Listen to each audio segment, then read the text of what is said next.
तो अहंकार से छूटा हुआ हो, आसक्ति से छूटा हुआ हो, उसको बना लो।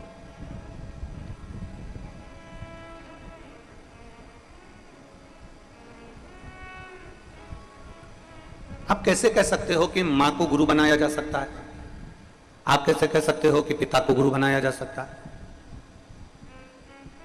हम आपसे पूछें, जितने इस पवित्र कथा को श्रवण कर रहे हैं, जितने इस पावन कंकर शंकर की भूमि से कथा का रसपान कर रहे हैं, और जितने आस्था चैनल के माध्यम से, फेसबुक यूट्यूब के माध्यम से इस पवित्र कथा का लाभ ले रहे हैं, हम उनसे पूछें,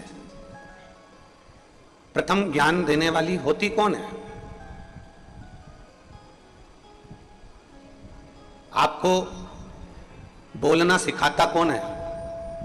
जन्म के समय पर भले मां आपके कानों में गुरु मंत्र ना दियो, जन्म के समय पर भले मां आपके कानों में आकर कोई मंत्र प्रदान ना करी हो, पर संसार की पूरी माताएं, संसार की मां एक पहले नंबर का गुरु होती है, जो अपने बच्चे का हाथ पकड़कर उसको स्लेट पर लिखना भी सिखाती है और उसको बोलना भी सिखाती है। प्रथम है।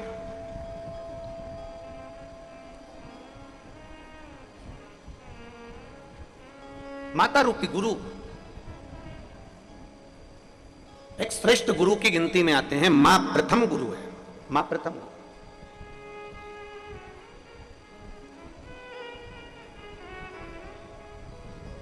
पहले नंबर का अगर कोई गुरु संसार में आपका हाथ पकड़कर लिखने की और लिखाने की सामर्थ्यता रखता है, पहले नंबर का गुरु यदि आपके कानों में भले मंत्र ना दिया हो, पर आपकी वाणी से मां और पिता, पापा खिलाने की सामर्थ्यता रखता है, दादा दादी बुलवाने की सामर्थ्यता रखता है, तो केवल एक मां रूपी गुरु ही हो सकता है, बाकी का कोई।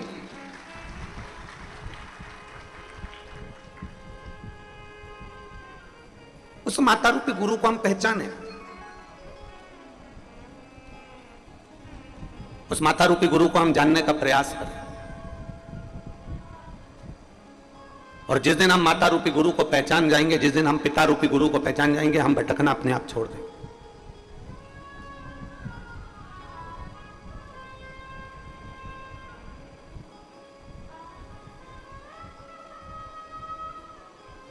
हमने पहले भी एक कथा में कहा कि पूर्व में हमारे जीवन में धन कम था, उसका गम होगा अपनी जगह, पर आज अपने माता पिता के संस्कारों में जो दम था वो आज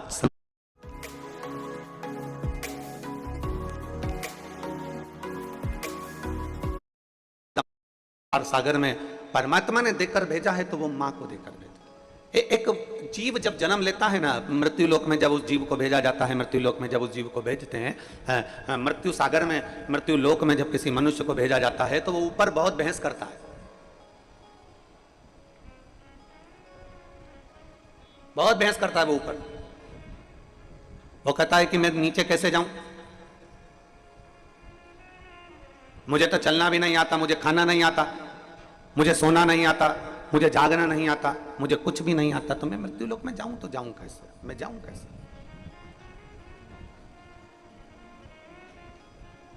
इस संसार सागर में मुझे नहीं जाना, इस संसार सागर में मुझे नहीं पहुंचना, मुझे भेजिए नहीं, मैं नहीं जाना चाहता, मैं पहुंचना नहीं चाहता। क्या करूंगा मैं मृत्यु लोक में जाकर? मां मेरा कोई ना कोई है ही नहीं, मैं जाऊंगा तो मुझे घर कहां पर बनाना है, मुझे रहना कहां पर है, कितना खाना है, मुझे भोजन कौन लाएगा, मेरे लिए नौकरी कौन करेगा, मेरे लिए जॉब कौन करेगा, मेरे लिए काम कौन करेगा, मेरे पास भरण पोषण का कोई तैयारी नहीं है, मेरे पास सोना चांदी नहीं, हीरा पन्ना नहीं, मेरे पास में गाड़ी बंगला नहीं, मैं तो किसी को पहचानता भी नहीं हूं पृथ्वी पर, फिर मैं नीचे जाऊं तो जाऊं कैसे? मैं संसार सागर में पहुंचूं तो पहुंचूं कैसे? भगवान ने उस जीव को बुलाया और परमात्मा ने उस जीव को बुलाकर कहा कि तुझे मृत्यु लोक में जानने में संकोच नहीं करना है, मैंने तेरे भोजन की व्यवस्था कर दी है, मैंने तेरे रहने की व्यवस्था कर दी है, मैंने तेरे पानी पीने की व्यवस्था कर दी है, मैंने तेरे लिए प्रॉपर्टी की व्यवस्था कर दी है, मैंने तेरे लिए गाड़ी की व्यवस्था कर दी है, मैंने तेरे लिए जमीन जायदाद कपड़ा जेवर सोना चांदी सब की व्यवस्था कर दी।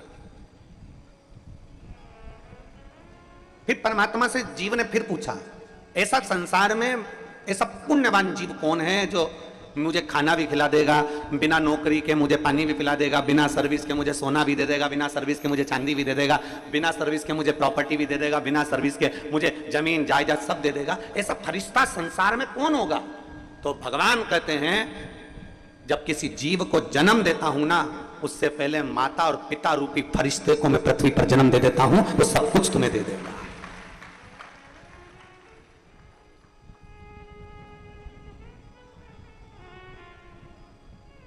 सब कुछ।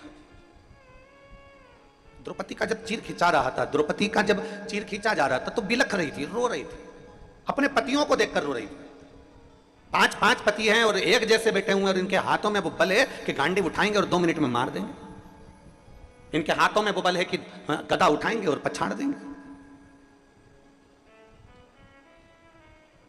पतियों को देखकर द्रौपदी रो रही है, और द्रौपदी के रोने का सम्मुख में धृतराष्ट्र को देखकर, गांधारी को देखकर, पूरी सभा को देखकर द्रौपदी रो रही है कि बताओ इतनी बड़ी सभा में मेरे जैसी जीव को बचाने वाला कोई नहीं।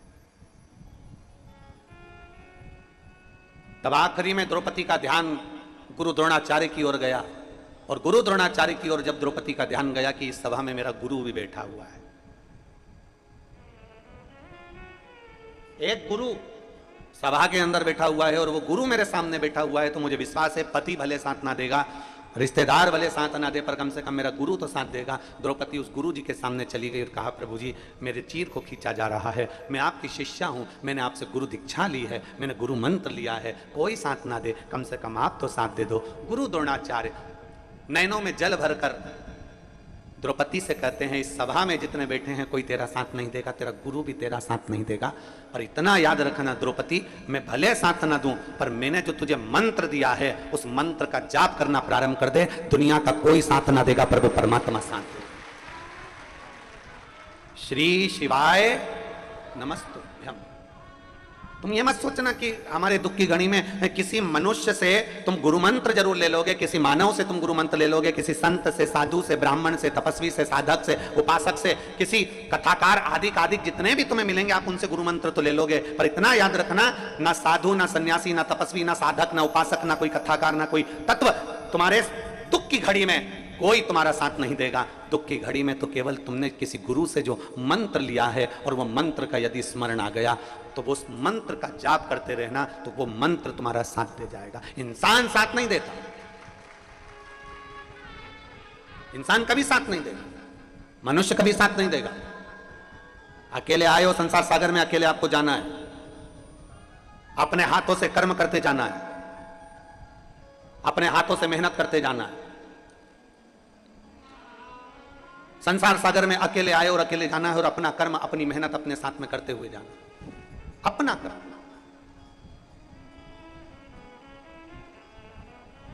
पर हमारी आदत ये हो गई है कि हम दुनिया के आश्रित हो गए, आश्रित। हम सोचते हैं कि हम जिस गुरुजी से मंत्र ले रहे हैं वो गुरुजी हमारा दुख मिटा देगा, हम जिस गुरुजी की कथा सुन रहे हैं वो गुरुजी हमारा दुख मिटा देगा, हम जिस गुरुजी के प्रवचन में पहुंच गए तो गुरुजी हमारा दुख मिटा देगा, या हम किसी गुरुजी के सत्संग में पहुंच गए तो गुरुजी हमारा दुख मिटा देगा, या हम किसी गुरुजी के पास हमारे पत्रिका आदि लेकर पहुंच गए तो वो गुरुजी हमारा दुख मिटा देगा, हम किसी गुरुजी के पास पहुंच गए तो गुरुजी हमारा कष्ट मिटा देगा। कष्ट गुरु नहीं मिटाता, कष्ट मिटाने वाला आपका कर्म होता है। आप जब एक लोटा लेकर मंदिर भगवान देवाधिदेव महादेव को जल चढ़ाने के लिए जाते हो, आप दिल से जब एक बेलपत्र बाबा को चढ़ाते हो, आप जब दिल से भगवान शंकर को रिझाते हो, तो तुम्हारा किया गया कर्म धीरे धीरे तुम्हारा दुख कटना प्रारंभ हो जाता है और परमात्मा तुम्हारा हो जाता है। किसकी सामर्थ्यता है जो आपके दुख को मिटा दे?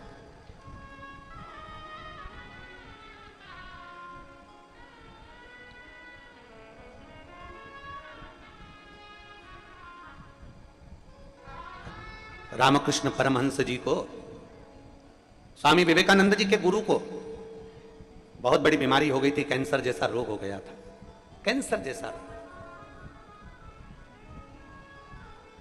नरेंद्र ने कहा, स्वामी विवेकानंद जी बोले, ए गुरुदेव आपको इतनी बड़ी बीमारी हो गई, इतना बड़ा रोग हो गया है, मां शारदा, मां दुर्गा आपके कहने पर आपसे बात करने के लिए आती है, तो गुरुदेव आप मां शारदा से क्यों नहीं कहते कि मेरा ये रोग समाप्त कर दे? जब इतनी बड़ी बीमारी आपको हो गई है तो मां शारदा से क्यों नहीं कहते? भारत की भूमि के ऐसे संत रामकृष्ण परमहंस जी थे, भारत की भूमि के ऐसे संत चैतन्य महाप्रभु जी थे, भारत की भूमि के ऐसे संत श्रीमद वल्लभाचार्य जी थे, भारत की भूमि के ऐसे संत श्री रामानुजाचार्य जी थे, भारत की भूमि के ऐसे संत श्री निम्बरकाचार्य जी थे, भारत की भूमि के ऐसे संत संत तुकाराम जी थे, भारत की भूमि के ऐसे संत श्री रविदास जी थे, भारत की भूमि के ऐसे संत श्री कबीरदास जी थे, जिनके सामने परमात्मा आकर खड़ा हो जाता था और कभी उन्होंने इस बात का ढिंडोरा नहीं पीटा कि मेरी भगवान से बात होती है, भगवान मेरा कहना मानते।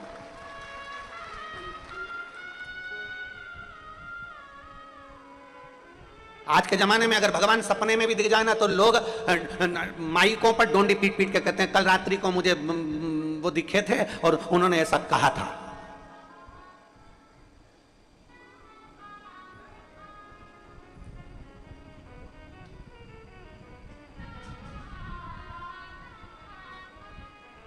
आज के समय में अगर जरा सा भी भगवान का दीदार हो जाए तो लोग डोंडी पीट कर कहते हैं कि मुझे सपने में। और आप लोग खुद अपना व्हाट्सएप चलाते हो, कई बार व्हाट्सएप पे आपने एक पत्र पढ़ा होगा कि वहां के महाराज को सपने में 2 सांप दिखे, उन्होंने ऐसा किया वैसा किया, फिर कहा कि ये मैसेज को 5 जनी को भेज नहीं तो तेरा पूरा कर दूंगा। बोलो बोलो सही है कि गलत है? अरे बोलो तो जम के, सही है। सपने में उनको दिखा और उन्होंने डोंडी पीटना चालू करा कि ये 5 लोगों को भेज नहीं तो तेरा बुरा करना प्रारंभ कर दूंगा। अब भगवान ने सपने में ये भी बोला था कि जो मैसेज नहीं पड़ेगा या नहीं भेजेगा तो उसका बुरा हो जाएगा। ये हम भ्रम में जी रहे हैं। एक आडंबर हमारे साथ में लगा दिया गया है, एक हमारे साथ में एक नाटक लगा दिया गया है कि तुम्हें कैसे डराया जाए। आज तक इस व्यासपीठ ने आज तक ये नहीं कहा कि तुम मंदिर नहीं जाओगे तो नरक पड़ जाओगे, कथा नहीं सुनोगे तो नरक पड़ जाओगे। इस व्यासपीठ ने आज तक नहीं कहा ये कि नरक चले जाओगे अगर कथा नहीं सुनोगे, मंदिर नहीं जाओगे तो नरक चले जाओगे। व्यासपीठ आज तक नहीं बोली, ये व्यासपीठ कभी वर्णन नहीं करी। और इस व्यासपीठ ने यह भी नहीं कहा कि तुम स्वर्ग चले जाओगे कि नरक चले जाओगे।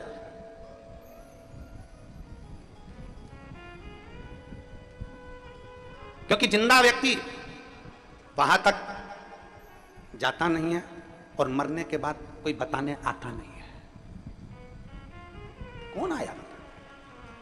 जिंदा व्यक्ति वहां तक जाता नहीं है और मरने के बाद कोई बताने आता नहीं है कि मुझे एसी का रूम मिला कि डनलप का गद्दा मिला, मुझे कैसा भवन मिला, कैसा भोजन मिला, चांदी की थाली में भोजन मिला, कि बहुत सारी अप्सराएं मुझे पंखा झेल रही थी, कि मुझे बहुत सुंदर रथ में बिठाया गया, सिंहासन पर बिठाया गया, मुझे बहुत सारा भोजन कराया गया। ये कोई बताने के लिए संसार में नहीं आया। वापिस आकर किसी ने नहीं बताया कि मैं नरक में मैंने ये देखा कि स्वर्ग में मैंने ये देखा, कोई बताने वाला नहीं था। जिंदा गया नहीं और मरा आकर बताया नहीं। इसलिए शिव महापुराण की कथा में अमरनाथ की गुफा में माता पार्वती जी ने शंकर जी से पूछा था, भोले बाबा आप हमें बताइए कि बैकुंठ क्या है और नरक क्या है, इसका वर्णन आप हमें करिए। अमरनाथ जी की गुफा में माता पार्वती जी भगवान शिव से कहती हैं कि आप हमें बताओ नरक और स्वर्ग का भान क्या है। शंकर भगवान ने एक शब्द में, क्योंकि शंकर आड़भंगे हैं, शिव आडंबर नहीं जानते, शिव दिखावा नहीं जानते, उन्होंने एक शब्द में सारी बात को समाप्त कर दिया। पार्वती जी कहती हैं आप हमें बताओ स्वर्ग और नरक का भेद क्या है। शंकर भगवान ने कहा पार्वती संसार में रह रहे हो, घर में रह रहे हो, परिवार में रह रहे हो, भर पेट अगर भोजन कर रहे हो, अच्छे कपड़े पहन रहे हो, अच्छे मकान में रह रहे हो, सब घर के लोग तुम्हारा कहना मान रहे हैं, तुम्हारी इज्जत तुम्हारे घर में है और तुम्हारे मांग में सिंदूर, हाथ में चुड़ला, पांव बिछोड़ी और बड़े प्रेम से आनंद के साथ आप अपनी जिंदगी जी रहे हो। आप बुजुर्ग भी हो गए तो घर के पोता पोती आपका सम्मान कर रहे हैं, घर के लोग आपका आदर कर रहे हैं। सुनो पार्वती, घर में भरपेट भोजन कर रहे हो, अच्छे से सो रहे हो, भरचक नींद हो रही है, अच्छी जिंदगी जी रहे हो, तो ये समझ लेना कि तुम स्वर्ग में निवास कर रहे हो। यही स्वर्ग पृथ्वी पर है। और सुनो पार्वती, नरक का भान भी मैं तुम्हें करा देता हूं। नरक किसको कहा जाता है? जिस घर में 4 लोग रह रहे हैं, जिस घर में 8 लोग रह रहे हैं और दिन भर क्लेश की जिंदगी जी रहे हैं, दिन भर विवादों में घिरे हुए हैं, दिन भर क्लेश में घिरे हुए हैं, जरा जरा सी बात में जहां क्लेश उत्पन्न हो जाता है, समझ लेना पार्वती कि नरक में क्या दुख देखोगे वो दुख तुम्हें संसार सागर में नजर आता है। इसलिए पार्वती स्वर्ग भी यही है और नरक भी यही। अरे मत बुरे कर्म कर बंदे वरना पछताएगा, भगवान की आंखों से तू बच नहीं पाएगा, तू बच नहीं पाएगा। अरे ओ अज्ञानी मत कर नादानी, अरे ओ अज्ञानी मत कर नादानी, तेरे कर्म का फल भी तू ही पाएगा, जैसा किया तूने तेरे आगे आएगा। मत बुरे कर्म कर बंदे वरना पछताएगा। भगवान की आंखों से तू बच नहीं पाएगा, तू बच नहीं पाएगा। तेरा स्वर्ग भी यही है और तेरा नरक भी यही है।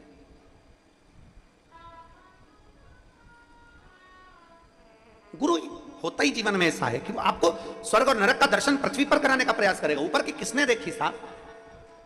द्रौपदी से कह दिया गुरु द्रोणाचार्य ने, उस प्रभु का जाप कर, प्रभु का जाप करो, प्रभु को भजो। गुरु द्रोणाचार्य ने यह नहीं कहा कि मेरे चरण पकड़कर बैठ जा, गुरु द्रोणाचार्य ने यह नहीं कहा कि मेरे चरणों में आकर बैठ जा।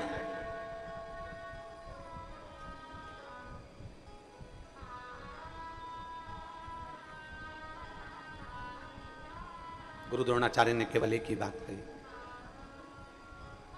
उस परमात्मा को याद करो।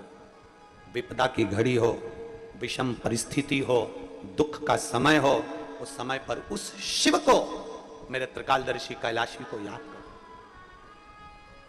उसको याद करो।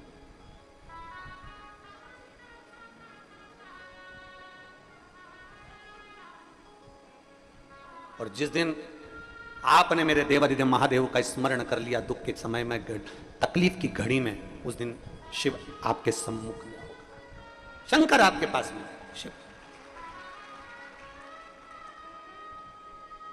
और अंत समय प्रभु आना पड़ेगा, वचन दिया तो निभाना पड़ेगा।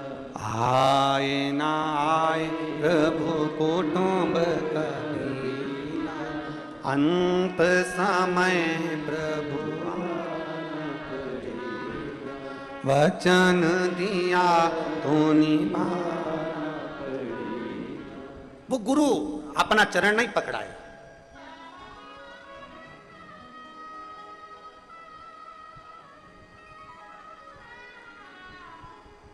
उस गुरु ने अपना चरण नहीं पकड़ाया, गुरु द्रोणाचार्य ने पकड़ाया तो गुरु मंत्र पकड़ाया, पकड़ाया तो गुरु का द्वार पकड़ाया।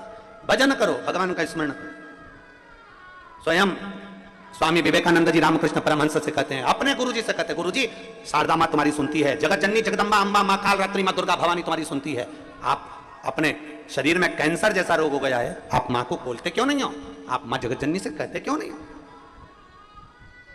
रामकृष्ण परमहंस जी ने कहा, तू कह रहा है ना, बोलूंगा बोलूंगा। एक दिन रामकृष्ण परमहंस जी से स्वामी विवेकानंद जी ने कहा, आज तो तुम्हें जगत जननी दुर्गा भवानी से कहना ही पड़ेगा कि मेरा कैंसर का रोग समाप्त करो।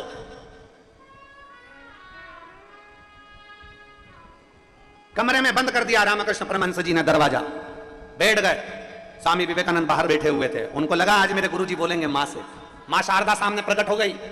जगत जननी दुर्गा भवानी ने रामकृष्ण परमहंस से पूछा, बेटा ए बाबू, रामा रामकृष्ण, ए बाबू। रामकृष्ण परमहंस जी नेत्र बंद कर कर बैठे थे, आंखों से नीर बह रहा था। स्वामी विवेकानंद बाहर बैठे हुए इंतजार कर रहे हैं, आज मेरे गुरु की बीमारी ठीक हो जाएगी। आंख से आंसू बह रहे रामकृष्ण परमहंस के। और मां जगत जननी ने पूछा, बाबू तू रो रहा है? बाबू तेरी आंख में जले? रामा, ए रामकृष्ण, ए बाबू, तेरी ये शारदा ने, तेरी ये मां ने आज तक तेरी आंख में आंसू नहीं देखे, आज तू रो रहा है। रामकृष्ण परमहंस जी ने कहा, मां आज एक शिष्य के लिए गुरु आपसे बात करने आया है। शिष्य कहता है कि मेरी बीमारी समाप्त हो जाए, पर मां वो तो शिष्य है, गुरु का भला सोचता है।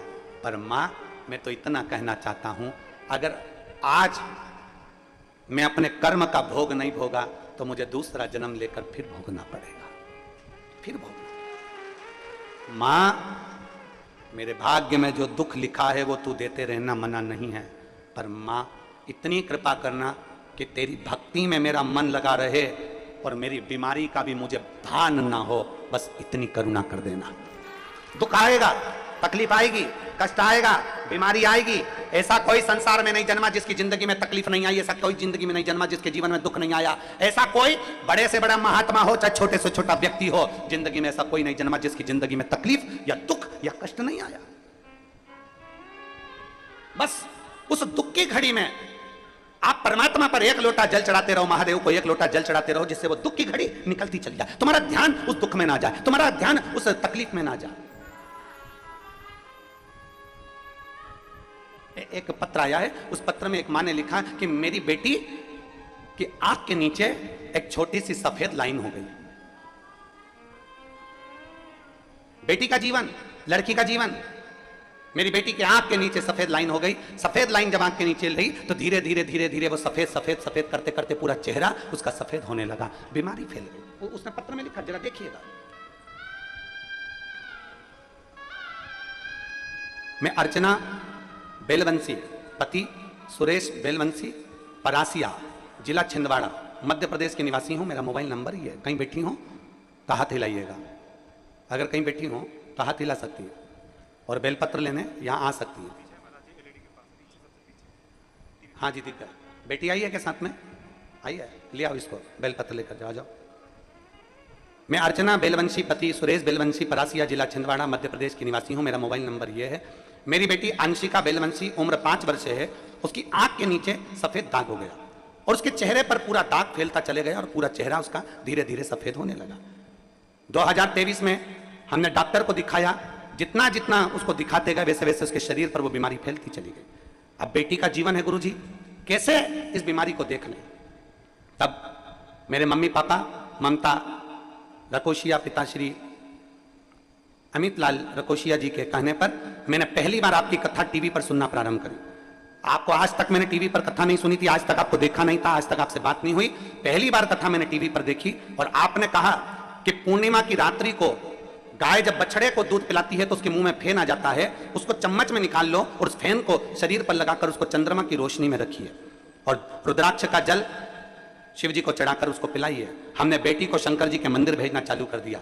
मेरी बेटी देखकर रोती थी कि मेरा चेहरा कैसा हो गया, मेरा शरीर कैसा हो गया।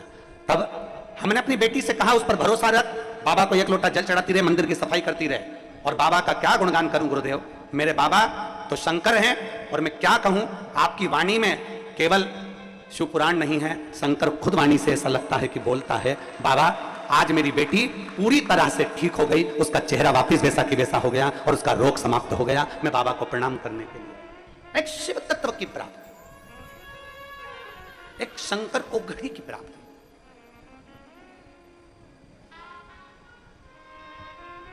हम जब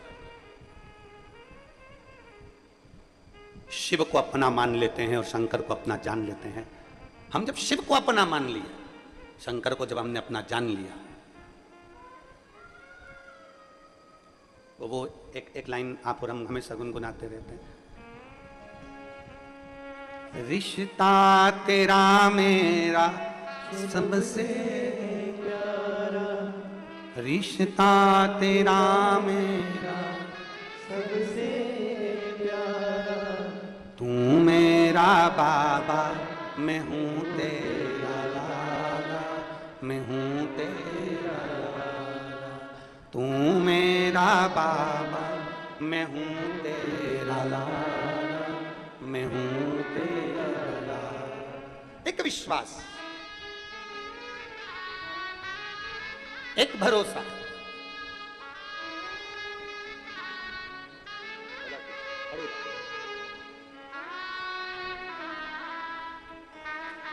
यही बेटी है जिसका पूरा चेहरा शरीर धीरे धीरे सफेद हो गया था, चर्म रोग हो गया था, पर आज बाबा ने एक विश्वास के साथ उस बेटी का पूरा शरीर वैसा कि वैसा ही कर दिया। यह शिव तत्व है।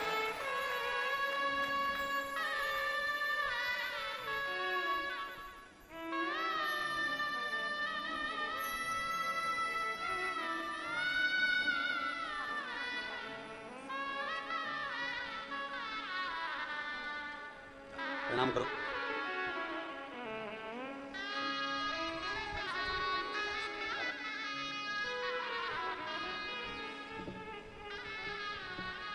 एक संबंध हम परमात्मा से जोड़े, एक रिश्ता हम भगवान से जोड़े। हमें इंसान से रिश्ता नहीं जोड़ना है।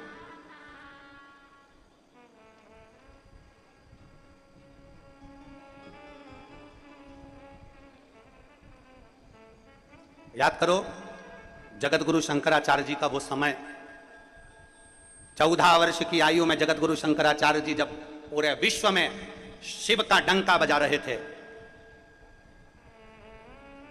पूरे विश्व में जगत गुरु शंकराचार्य जी जब शंकर की पूजन का, शिव की स्तुति का, शंकर की आराधना का डंका बजा रहे थे, तब कई लोग जगत गुरु शंकराचार्य जी के चरण को पकड़ रहे थे। तो जगत गुरु शंकराचार्य जी ने कहा, मुझे क्यों पकड़ते हो, मैं तो आज हूं कल नहीं, मेरा मानव का शरीर है, आज रहेगा कल नहीं। अगर तुम्हें पकड़ना है तो शंकर के शिवलिंग को पकड़ लो, शिव की स्तुति को पकड़ लो। आज शरीर है, कल नहीं। 14 वर्ष के जगत गुरु शंकराचार्य जी अपनी वाणी में कहते हैं, मुझे नहीं पकड़ना, पकड़ना महादेव को, मुझे नहीं पकड़ना, पकड़ना शंकर को, मुझे नहीं पकड़ना, शंकर पकड़ना है शिव को, मुझे नहीं पकड़ना, पकड़ना है शंकर के दरवाजे को। हमसे कोई संबंध आपका नहीं है, संबंध परमात्मा से बनाइए।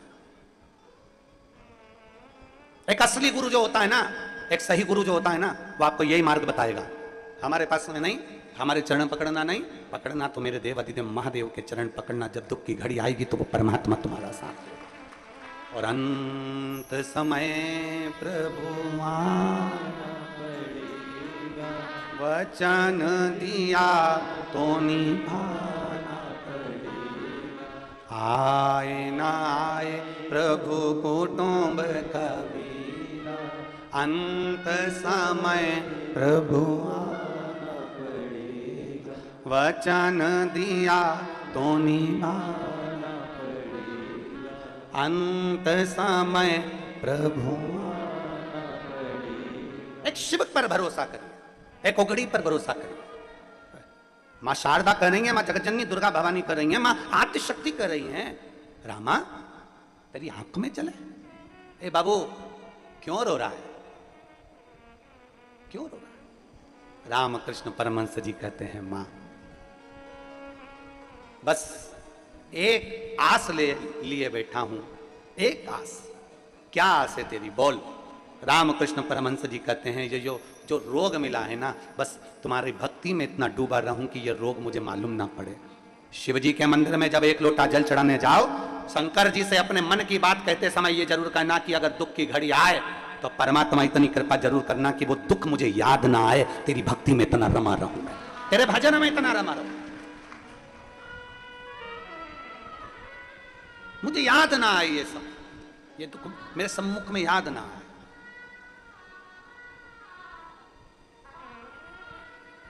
आप में से कोई लोग नाव में कभी बैठे हैं क्या?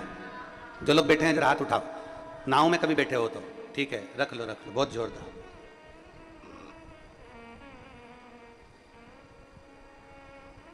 पतवार देखिए, नाव खेने वाली, अरे बोलो तो जम के, देखिए कितनी होती है? 2। एक क्यों नहीं होती? अगर एक पतवार से नाव को खेओगे, नाव पार उतर जाएगी क्या? वहीं की वहीं गोल गोल गोल गोल घूमती रहेगी, पार नहीं उतरेगी। उसी तरह मेरे ओघरदानी मेरे शंकर भगवान माता पार्वती को अमरनाथ की गुफा में बैठकर कहते हैं, पार्वती सुख और दुख ये 2 पतवार है, और ये 2 पतवार नाव में लगी रहती है। उसी तरह संसार सागर में जो जन्म लेता है उसको सुख और दुख की 2 पतवार पकड़ाई जाती है। अगर एक पतवार दी जाए तो वो वहीं गोते लगाता रहता है। ये 2 पतवार ऐसी होती है जो व्यक्ति को मंजिल तक पहुंचा देती है, मंजिल तक पहुंचाती है। केवल सुख सुख मिल जाए ना, केवल अच्छा ही अच्छा मिल जाए, गुलाब जामुन खाने को मिल जाए तो दांत सड़ जाते हैं, अगर पेड़ा ही पेड़ा खाने को मिल जाए तो दांत सड़ जाते हैं। अभी तुम रोज भोजन कर रही होगी, उसमें नुक्ती, मिक्सचर, खिचड़ी, रोटी, सब्जी सब मिल रहा होगा। तुम एक दिन विचार करना कि मुझे तो नुक्ती नुक्ती खाना है, बूंदी बूंदी खाना है, तो थोड़ी देर बाद रुमाल ऐसा रख के कथा में बैठी रहोगी। अब कोई तुमसे पूछे क्यों हुआ क्या? नुक्ती पेट में भी दुखती और दांत में भी दुखती। अब कोई पूछे तुमसे कि तू ये दांत पर मुंह पर ये कपड़ा लेकर क्यों बैठी है, तो कहे बस आज मेरे दांत में बहुत दर्द हो रहा है, आज मेरे को थोड़ा पेट में भी बहुत दर्द हो रहा है, बार बार ऐसा लग रहा है कि मड़ोड़ उठ रही है बार बार। तो कोई पूछेगा क्या खाया था, तो कि खाने को तो रोटी भी थी, खिचड़ी भी थी, दो चीज़ थी, अगर ज़्यादा कहीं तबीयत मबीयत गड़बड़ हो तो खिचड़ी खा लो, और अगर अच्छे दमदार हो तो रोटी निपटा लो। पर मेरी भी बुद्धि मारी गई थी, अकेली में जोरदार अच्छी कुरकुरी सी नुक्ती थी, वो निपटा गई। अब मुझे क्या मालूम था कि नुक्ती पेट में दुखती, अब मुझे क्या मालूम था, मेरे को तो लगा कि अच्छी है।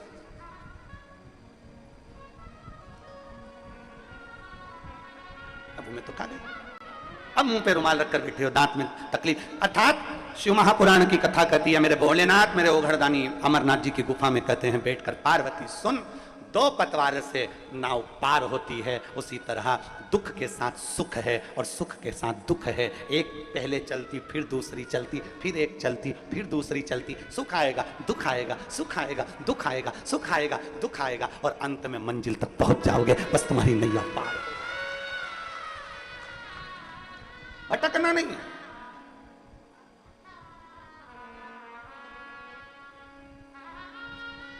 भटकना नहीं।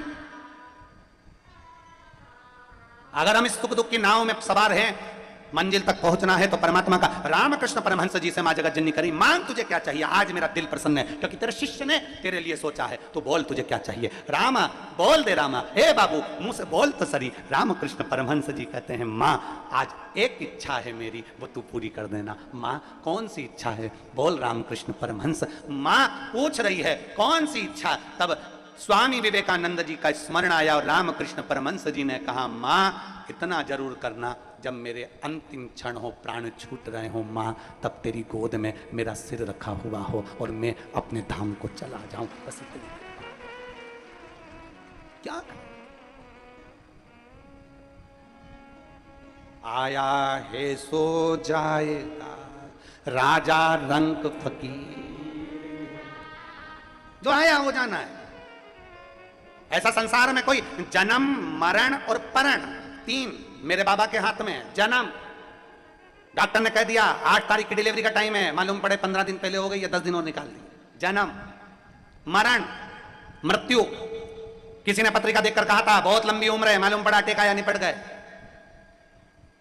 डॉक्टर ने कहा था अंतिम सांस चल रही है, घर ले जाओ, मालूम पड़े 1 साल तक पलंग पे पड़े पड़े निकाल दिया, मरे ही नहीं। 4 बार गीता जी सुना दी, 3 बार गोबर लिप के नीचे सुला दिया, मालूम पड़े फिर सांस चल गई, फिर उठा के पलंग पे लेटा दिया, निपटी नहीं, मरे ही नहीं। जन्म मरण परण विवाह शादी। तुम सोच कर बैठी थी मैं लड़के की शादी करूंगी, ऐसी बहू लेके आऊंगी, लड़की की शादी करूंगी, ऐसा दामाद ढूंढ के लाऊंगी। अब हम क्या बोलें तुमको,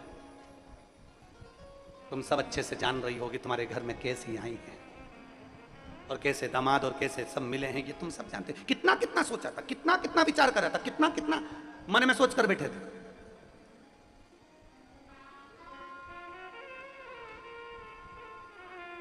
पूर्ण करने वाला देवाधिदेव महादेव, जन्म मरण और परण तीन मेरे महादेव के हाथ में है। कब जन्म होना है, कब मृत्यु होना है, कब शादी होना है, ये महादेव जानते हैं। तुम कितना ही विचार कर लो, यहाँ जाऊंगी, ये पूजन करा दूंगी, वहां जाऊंगी, वो पूजन करा दूंगी, जल्दी से ब्याह हो जाएगा, ऐसा कर दूंगी वो ब्याह हो जाएगा, ऐसा कर लेंगे तो वो ब्याह हो जाएगा। सारी दुनिया का काम कर लिया, सब कुछ कर कर देख लिया, तब आखिरी में एक काम कर कर देखो, मेरे देवाधिदेव महादेव को एक लोटा जल चढ़ाकर अशोक सुंदरी का स्पर्श कर कर देखो, बाबा विवाह भी करा दे। एक पत्र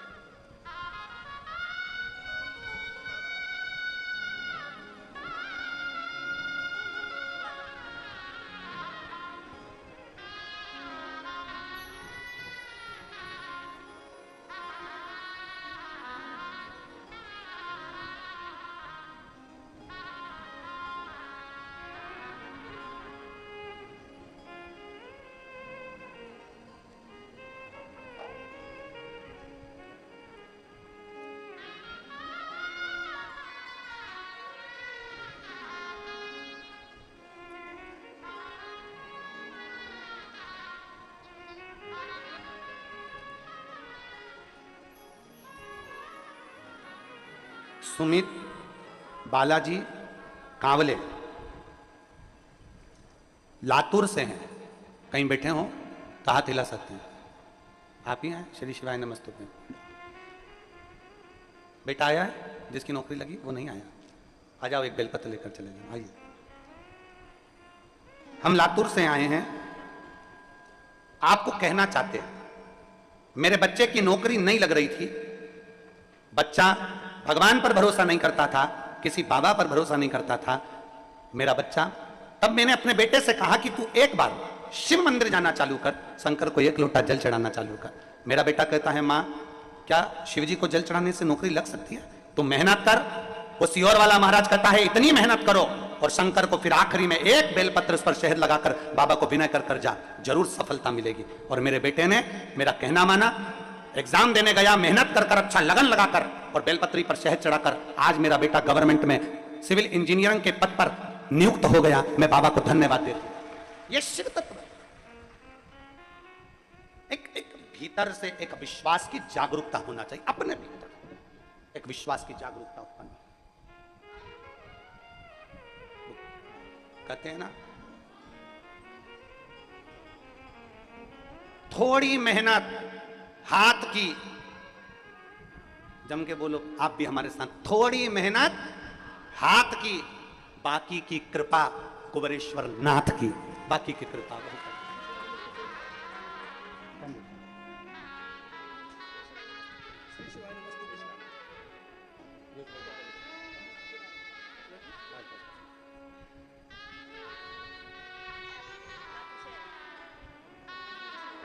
बधाई आपको। थोड़ी मेहनत, जम के बोलो जरा, हाथ की, बाकी की कृपा भोले नाथ। मेहनत आपको करना है, परिश्रम आपको करना है, संघर्ष आपको करना है, पर बाकी का जो संघर्ष करो, जो मेहनत करो, मेरे शंकर के भरोसे पर कर लो, फिर आगे बढ़ लो। मेरा भोलेनाथ आपका हाथ पकड़कर पार कर ही देगा। थोड़ी मेहनत हाथ की, बाकी की कृपा भोले नाथ की। बाकी की कृपा करने वाला वो भोले भंडारी है, भोलेनाथ।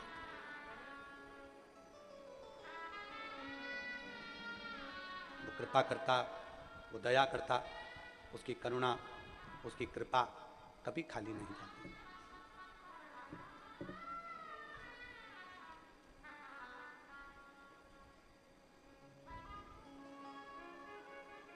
उसकी कृपा, मां इतनी करुणा जरूर करना कि अंत समय तेरी गोदी में निकले, ये कृपा।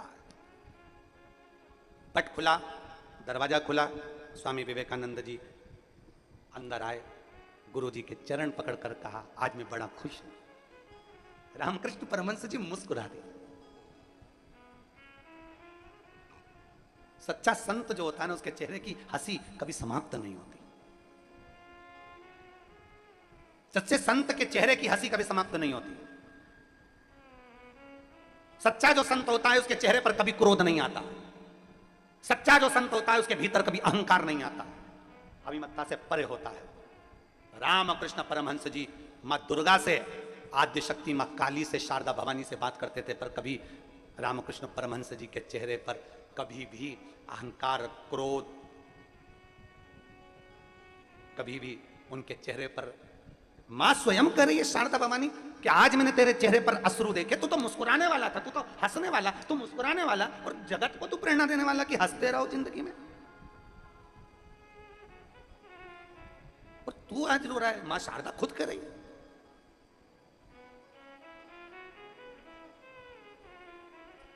हे राम, तो आज रामकृष्ण परमहंस जी, आज स्वामी विवेकानंद जी ने जैसे चरण पकड़े मुस्कुरा रहे हैं। नरेंद्र ने पूछा, स्वामी विवेकानंद जी ने पूछा, गुरुदेव आज मैं बड़ा खुश हूं। स्वामी विवेकानंद जी ने पूछा क्यों?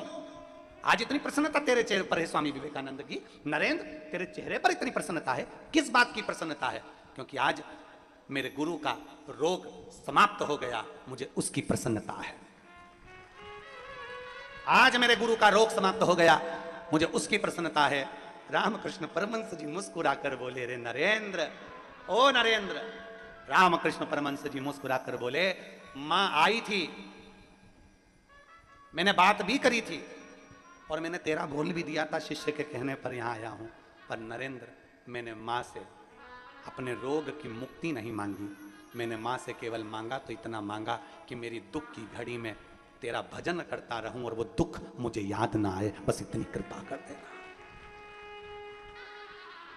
ऐसा कौन जिसके जीवन में दुख ना आए, ऐसा कौन जिसके जीवन में तकलीफ ना आए, ऐसा कौन जिसके जीवन में कष्ट ना आए।